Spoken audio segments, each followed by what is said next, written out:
stitch in time saves 9.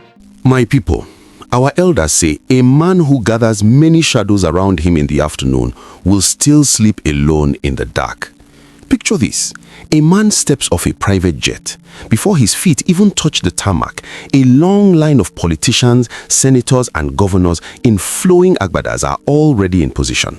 They are arranged like a red carpet of human currency, ready to bow and pledge their absolute loyalty.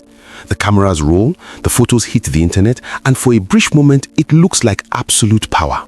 It looks like the whole country is behind this man. But prominent activist Aisha Yesufu has just gone on national television to tear down this carefully managed reality show. She called President Bola Ahmed Tinubu's grip on Nigeria an illusion of power, warning that having over 30 governors will not save him from a humiliating defeat in 2027. She stated clearly that the country is currently at a standstill, where nothing is working economically.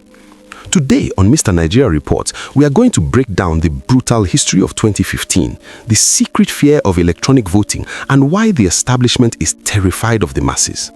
Before we dive into exactly why these 30 governors will abandon Tinubu when the wind blows, I need you to do something important. Smash that like button right now.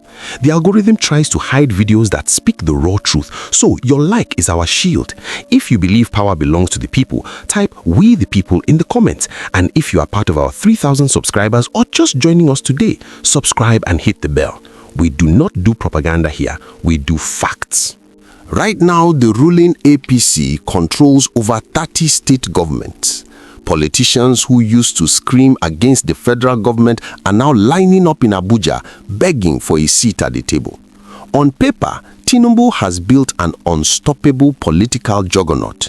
But there's a massive disconnection between the government's messaging and the lived reality of ordinary Nigerians. Presidential spokespersons churn out press releases daily announcing historic policy achievements, but everything is different when you go to buy petrol. Everything is different when you try to pay school fees or sit in darkness during another round of NEPA blackouts. This brings us to a question nobody in the president's inner circle wants to answer. If you have 30 governors and the genuine love of the people, why are you terrified of a free, fair, and electronic election? Why does the thought of the IReV portal showing real-time election results give the establishment a cold sweat? The answer is devastatingly simple. Governors do not vote, people do. Those defecting politicians bring their media teams, but they cannot force a hungry, angry citizen to vote for more hardship. For the APC strategists sleeping soundly because they have 30 governors, history has a very harsh lesson. Let us rewind to 2015. President Goodluck Jonathan was seeking re-election under the PDP. He had the power of the presidential incumbency, the oil revenue, and the fierce loyalty of 27 state governors. The opposition candidate, Muhammadu Buhari, had lost multiple times before and did not have half the money. By every rule of Nigerian politics, Jonathan should have crushed him. But the Nigerian people were tired of corruption and insecurity. On election day, those 27 powerful PDP governors could not save Goodluck Jonathan. They could not control what happened inside the mind of a frustrated voter standing alone in a polling booth. Today, the APC is making the exact same arrogant miscalculation they punished the PDP for in 2015. They are confusing political machinery with political love. We are already seeing the proof that the ground is shifting. Recently, the African Democratic Congress launched an online membership registration. Without paying influencers, ordinary Nigerians flooded the platform. People were excitedly sharing the links on WhatsApp, desperate for a genuine alternative. Contrast that with the APC's recent registration.